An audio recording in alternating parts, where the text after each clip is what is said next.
Bonjour à tous et bienvenue dans ce premier épisode de Pod d'auteur pour l'année 2026. Dans cet épisode avec Aaron, on a voulu parler de la propriété intellectuelle appliquée aux jeux vidéo. J'espère que cet épisode vous plaira et je vous dis d'ores et déjà bonne écoute. Pod d'auteur, le podcast sur le droit d'auteur avec Doujeni Michel Archil. Bonjour Aaron, bienvenue dans Pod d'auteur et merci d'avoir accepté de traiter ce sujet avec moi aujourd'hui. Un sujet qui n'est pas si simple à bien des égards, mais qu'on va quand même essayer de décortiquer ensemble dans cet épisode. Donc avant toute chose, est-ce que tu peux te présenter et nous parler un peu de ton parcours? Bonjour à tous, moi c'est Aaron Oliel, j'ai 21 ans, je suis étudiant en droit de la propriété intellectuelle à l'université Paris-Saclay en Master 1 et je rêve de devenir avocat en droit de la propriété intellectuelle appliquée aux jeux vidéo. Le jeu vidéo pour moi c'est quelque chose d'extrêmement important, tellement important que j'en fais des articles sur LinkedIn où je parle de droit, de jeux vidéo, j'essaie de vulgariser un petit peu tout ça, c'est extrêmement passionnant. N'hésitez pas à aller faire un petit tour à Aaron Oliel, voilà, sur LinkedIn. Faites-moi vos retours. N'hésitez pas à me contacter d'ailleurs si jamais vous avez des questions ou vous avez juste envie d'échanger. Ce serait avec grand plaisir. Et alors, qu'est-ce qui t'a amené vers la propriété intellectuelle et le droit du numérique et le droit de l'espace? Il faut le dire, c'est quand même assez complexe, ta formation. C'est vraiment avec la L3 que j'ai découvert ça. Tout de suite, ça m'a accroché. Je me suis dit, bah voilà, ma porte d'entrée pour travailler dans le jeu vidéo. Alors, le master est super. Je suis très content. Je pensais que ça allait être beaucoup plus généraliste que ça. Au final, on commence déjà à se poser des questions sur les enjeux du droit d'auteur, même appliqué aux jeux vidéo, parce que ça reste une matière assez niche. Et surtout, en fait, cette branche, le droit d'auteur appliqué aux jeux vidéo, ouais, je l'ai jamais entendu. Très niche. Alors que pourtant, le jeu vidéo aujourd'hui, ça a une place fondamentale dans nos sociétés. Ça a dépassé le cinéma, ça a dépassé la musique. Et la propriété intellectuelle, en elle-même, elle est extrêmement fondamentale pour le jeu vidéo. Au-delà de ça, elle est même fondamentale partout. Ton podcast est protégé, tes logos sont protégés, tout est protégé. Ma voix est protégée, ouais. J'ai le droit à mon image, le droit à ma voix. Ça touche tout le monde. Et les jeux vidéo, pendant longtemps, on savait pas tellement où les placer. Est-ce qu'on les protège avec le droit des logiciels ? Est-ce qu'on les protège avec le droit d'auteur ? Est-ce qu'on les protège avec le droit des marques, des brevets ? Parce que la propriété intellectuelle, c'est toutes ces branches-là en même temps. Oui, et justement, c'est ce qu'on va voir. Mais avant toute chose, je voulais donner un panorama du marché des jeux vidéo dans le monde. En fait, c'était en 2025. Le marché pesait 189 milliards, ouais. Tu me dis, si j'ai mis les bons chiffres. C'est ça. Et en France, le marché représente pas moins, en 2024, de 5,7 milliards d'euros. Exactement, ouais. Et d'ailleurs, comme tu l'as dit, c'est vraiment la première industrie culturelle en France devant le cinéma, le livre et la musique. Et en France, il y a pas moins de 40 millions de joueurs aussi. Oui, c'est assez impressionnant. Ouais, voilà, pour donner un peu le panorama de ce marché-là. Et le secteur est dominé notamment par Ubisoft. Oui, alors bon, récemment, ils ont connu une implosion interne, donc on sait pas trop dans quelle direction ils vont se diriger, mais ça reste le top one en France. On dit, lorsque Ubisoft s'enrhume, c'est toute l'industrie vidéoludique française qui tousse. Parce que c'est quand même le fleuron français à l'international. C'est le plus gros. Ouais. Et en même temps, ils ont fait Assassin's Creed, ils ont fait les jeux Far Cry, ils ont fait Lapin Crétin. Oui. Donc c'est Rayman aussi. Donc c'est dommage de voir qu'en ce moment c'est très compliqué pour eux, mais on n'aura pas de remplacement d'ici là. Je m'avance peut-être un petit peu, mais c'est le problème en ce moment dans le secteur du jeu vidéo. Beaucoup de licenciements. Oui. Alors qu'il y a énormément de talent. Je pense qu'on va aborder en fait ce sujet-là et on va essayer de décortiquer pourquoi il y a autant de licenciements. Donc Aaron, quand on parle de jeux vidéo, on pense souvent au divertissement, mais comme on l'a dit, les jeux vidéo c'est pas que du divertissement, il y a aussi la notion de la propriété intellectuelle qui s'invite. Donc ma question pour toi, c'est pourquoi on parle de la propriété intellectuelle appliquée aux jeux vidéo?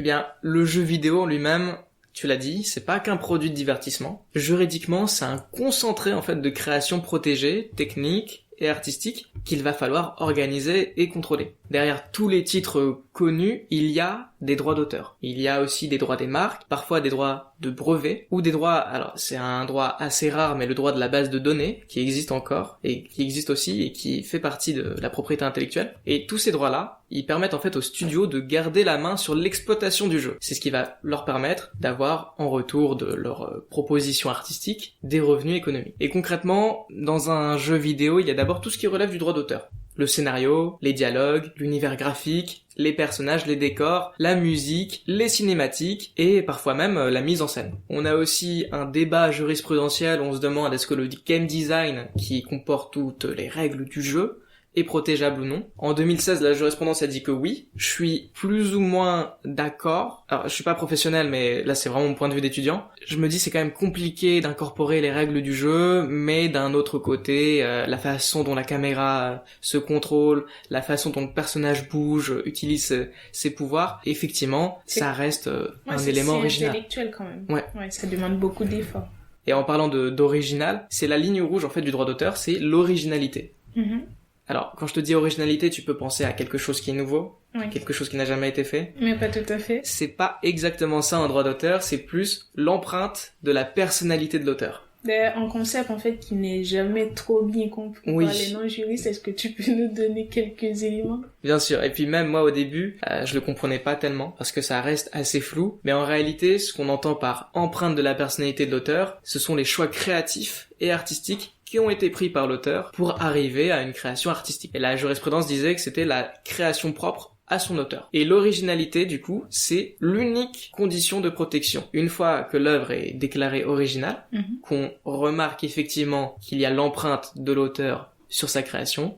Je prends un exemple, Hollow Knight. On voit tout de suite, ah oui, il est marqué, c'est des décors en 2D magnifiques, on reconnaît les personnages, on reconnaît le gameplay, alors c'est protégé. Ou encore la tête, en fait, des sur Tatin, si on prend un exemple de la réalité. Aussi. Ouais, il y a aussi le code qui est protégé par le droit des logiciels. On a toute l'identité commerciale du jeu, le nom, le logo, qui est protégé par le droit des marques.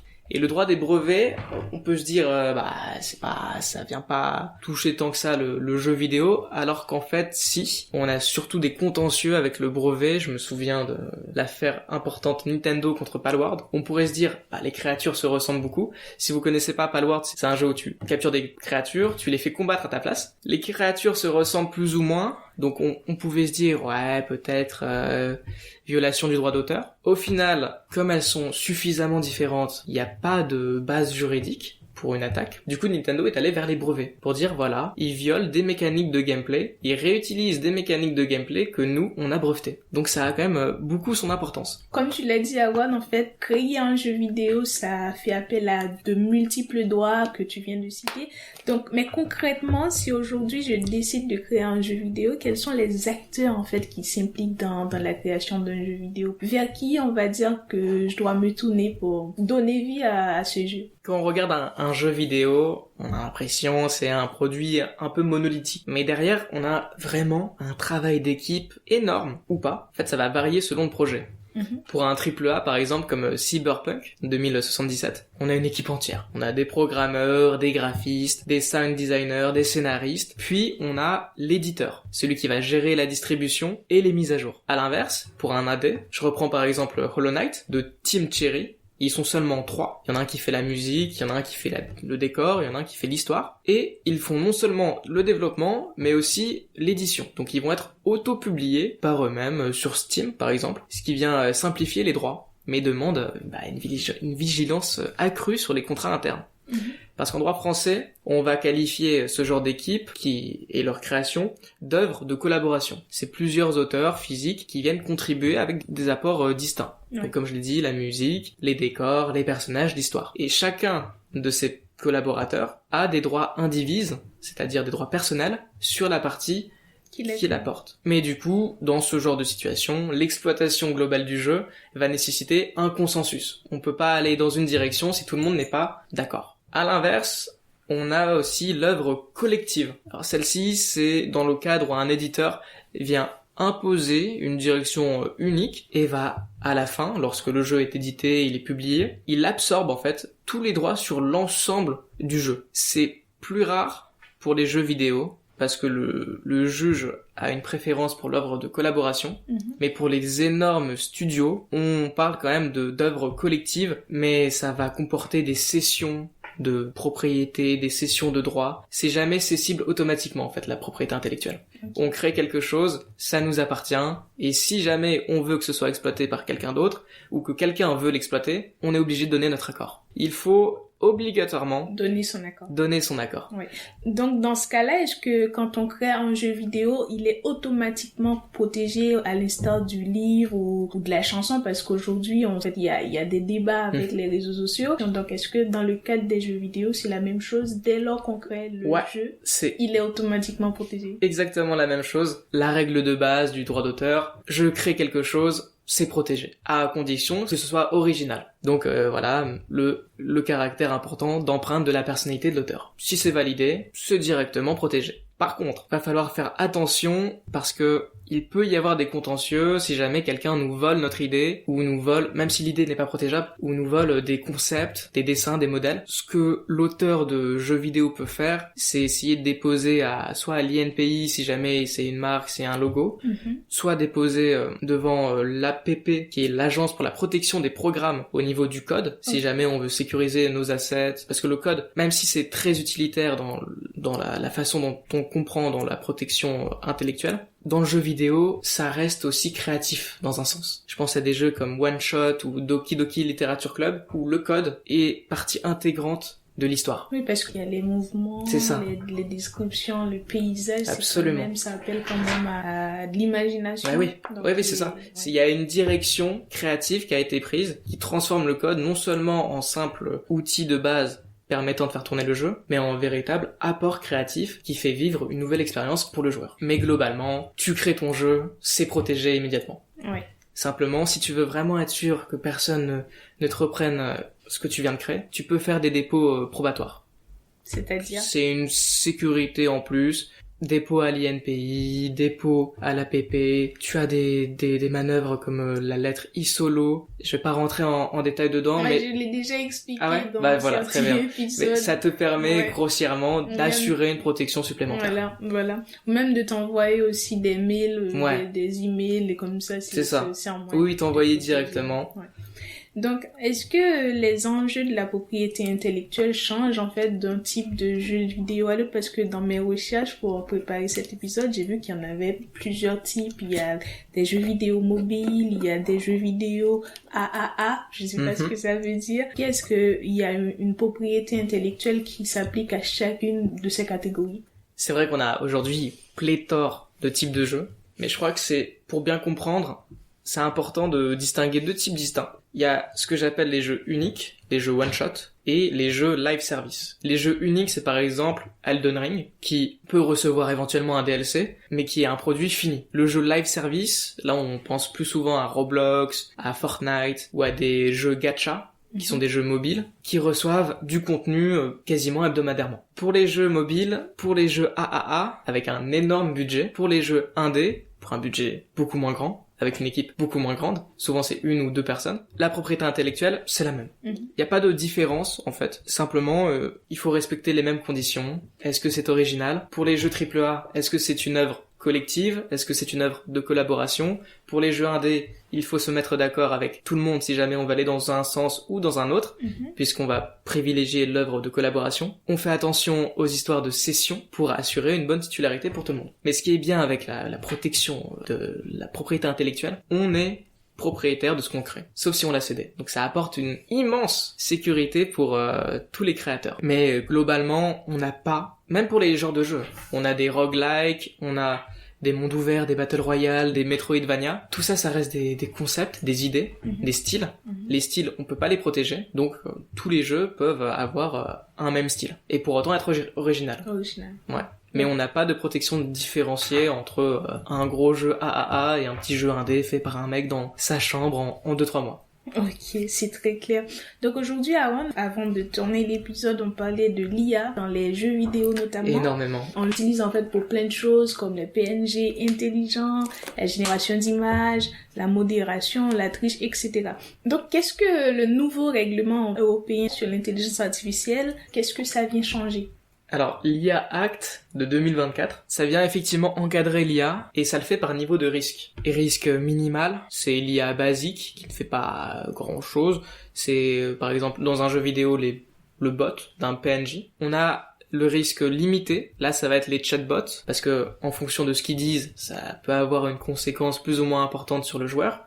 Et enfin, on a des risques élevés, où l'IA, elle va influencer les décisions de joueurs. Là, ça va être très dangereux, surtout si on est dans un jeu live service, et que l'IA va mettre en avant, par exemple, des loot box, ou un matchmaking très addictif. Aussi, on a l'IA prohibée, celle-là, c'est celle qui est totalement interdite. Et pour le jeu vidéo, généralement, on est plus sur le risque minimal. Pour l'instant, c'est vraiment les bots, les PNJ de base, ce qu'ils font dans le jeu, est-ce qu'ils sont agressifs, est-ce qu'ils sont inoffensifs, les quêtes qu'ils peuvent nous donner. On a effectivement une évolution avec les chatbots. J'ai un souvenir avec Fortnite l'année dernière qui inclut un chatbot Dark Vador qui reprend la voix de l'acteur original et qui très vite les joueurs ont su percer sa barrière de sécurité et lui faire dire des insultes dans tous les sens. Donc là, on est plus dans le risque limité, voire même élevé. Et je crois que dans cette affaire, la famille a... Oui, alors...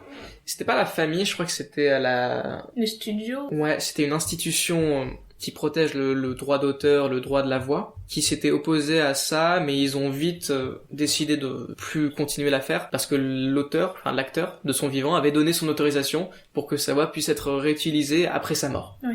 Donc ils avaient là encore aucune base juridique sur laquelle se reposer pour tenter de faire une action. Mais effectivement, ça va poser une question aussi, la réutilisation de la voix. On a eu un cas en France avec Lara Croft, qui, pour les nouveaux jeux, qui ont été remaster, le studio a utilisé la voix de l'actrice française dans les jeux originaux, sans lui demander son accord. Et tout de suite, la justice française s'est emparée de cette affaire, et la voix française, la personne qui fait la voix française de Lara Croft, a gagné. Parce que, droit à la voix et violation claire et distincte. Oui, parce que ça rentre aussi dans le droit à l'image, qui comporte le nom, la voix et tout bien ça. Sûr. Ouais.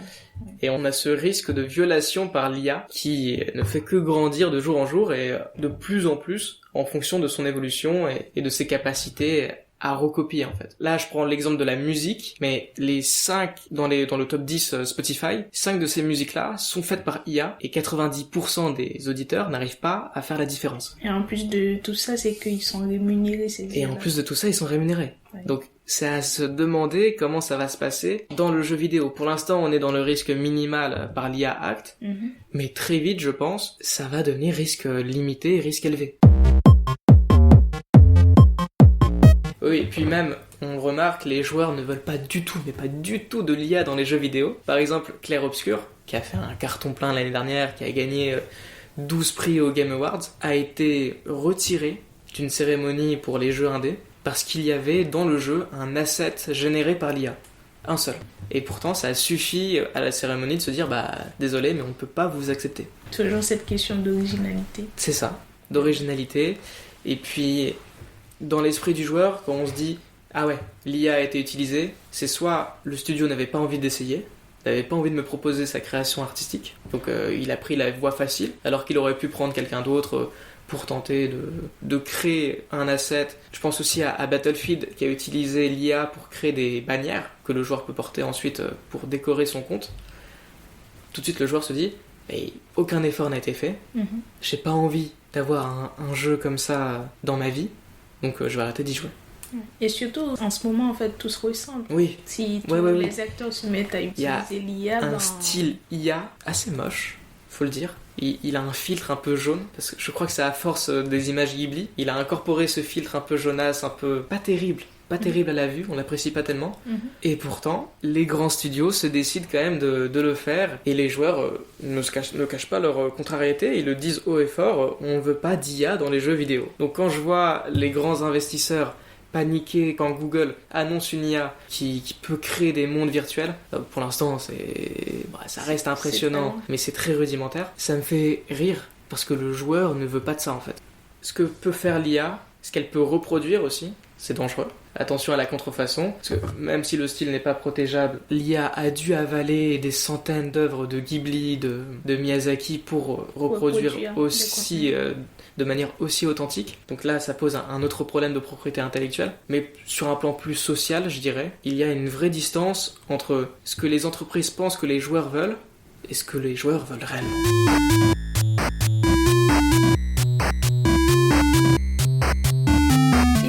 Awan, on arrive en fait un peu au terme de cette discussion, mais tu as un parcours très intéressant, tu es un master de propriété intellectuelle, tu es créateur de contenu et aussi tu es quand même un joueur de vidéo. Ouais. Est-ce que tu en joues aujourd'hui encore? Ouais. C'est une grande passion. C'est aussi parfois un petit souci, parce que quand j'ai pas envie de travailler, tout de suite je me mets à jouer. Ça peut très vite partir en 5 heures où je ne fais que ça alors que j'avais énormément de choses à faire. Oui. Mais le jeu vidéo c'est bien. D'ailleurs, si jamais vous avez des problèmes avec le scrolling, essayez de le remplacer par le jeu vidéo. Votre cerveau réfléchit quand il joue. Il y a des études qui le prouvent. Non, ça ne rend pas violent le jeu vidéo, malgré ce que le président de la République peut dire. Là encore, il faut faire attention à sa consommation. C'est comme avec tout. Je te l'ai pas dit d'ailleurs, mais mon objectif final, mon rêve, ce serait d'avoir mon propre studio de jeux vidéo. Créer ma propre histoire, proposer au monde ma propre vision. Ma vision est celle de mon équipe, bien sûr. Et pouvoir le protéger. Et pour le protéger. Oui. Et d'ailleurs, est-ce que tu aurais un conseil à donner aux jeunes créateurs qui voudraient, tout comme toi, qui a commencé par les jeux vidéo et demain se spécialiser ou même créer son propre jeu vidéo? Est-ce que tu aurais un conseil à donner à ces jeunes créateurs en herbe? Continuez, allez-y. Je sais que c'est dur, je sais que on en a parlé tout à l'heure. Il y a une grande crise du jeu vidéo en ce moment, beaucoup de licenciements. Et récemment, il y a un jeu free-to-play qui s'appelle Highguard, qui était la dernière grande surprise aux Game Awards, qui a connu un four, qui a connu un échec total. La moitié de l'équipe a été virée, alors que pourtant, même si le jeu reste moyen, l'équipe était très, très forte, ils savaient ce qu'ils faisaient. Continuez, même si ça donne pas forcément envie, avec toutes les nouvelles qu'on reçoit, la crise du jeu vidéo, il n'y a pas beaucoup d'investisseurs, l'IA va prendre notre place, l'IA va nous remplacer totalement, les développeurs ne servent plus à rien. C'est faux. L'humain préférera toujours la création humaine par rapport à la création artificielle, du moins je l'espère. Et c'est ce que je remarque, en tout cas sur les réseaux sociaux, c'est la voix majoritaire pour l'instant. Est-ce que ça va changer dans quelques années quand l'IA pourra faire du par cœur ou du copier-coller de ce que l'on connaît déjà maintenant et pourra même l'embellir? Je sais pas, peut-être. Mais faut pas baisser les bras, faut continuer et faut créer parce que on est des êtres faits de passion. Et je pense, sans savoir si on a un but précis à accomplir, l'un de nos objectifs dans notre existence, c'est de créer. C'est ce qui fait la beauté de l'humanité. Beauté de l'humanité. C'est la créativité. Et pour les joueurs, qu'est-ce que tu aimerais qu'ils retiennent un peu sur la propriété intellectuelle des jeux auxquels ils aiment jouer? Sachez que le droit est toujours à côté, même si vous avez l'impression qu'il n'existe pas. Il est partout, il encadre tout, les jeux auxquels vous jouez. Faites attention si jamais vous les utilisez de manière courante ou vous utilisez un gameplay de jeu vidéo sans forcément avoir les droits, ou si vous essayez de reproduire un jeu vidéo, là on part sur de la contrefaçon, même si c'est juste un projet étudiant et que si vous le faites pour vous-même c'est ok. Si vous essayez de le présenter comme une création personnelle, voilà, j'ai essayé de reproduire ça, et vous le mettez en avant, vous dites aux joueurs venez jouer, venez me dire ce que vous en pensez, là faut faire attention. Mais pour les joueurs en eux-mêmes, le droit vous le verrez pas tant que ça, mais ça aura des conséquences sur votre façon de jouer.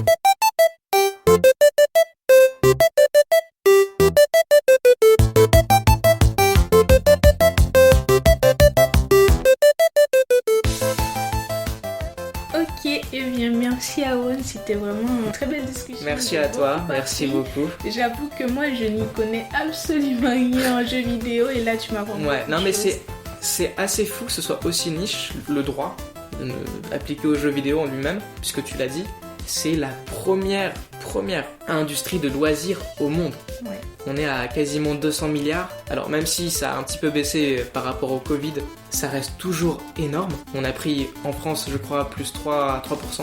Donc intéressez-vous à tout ça, c'est fascinant. Il y a aussi des questions, par exemple, sur la création par un joueur d'un mode. Est-ce que ça peut être protégé? Est-ce que c'est une œuvre dérivée? Est-ce que c'est copier-coller, une contrefaçon? Il y a la question du joueur interprète? Est-ce que le speedrunner peut être considéré comme tel? Est-ce que le joueur pro peut être considéré comme tel? Tout un tas de questions auxquelles on n'a pas forcément les réponses. Mais c'est passionnant, donc intéressez-vous à tout cela et continuez de jouer. Merci. Merci beaucoup, Déjani.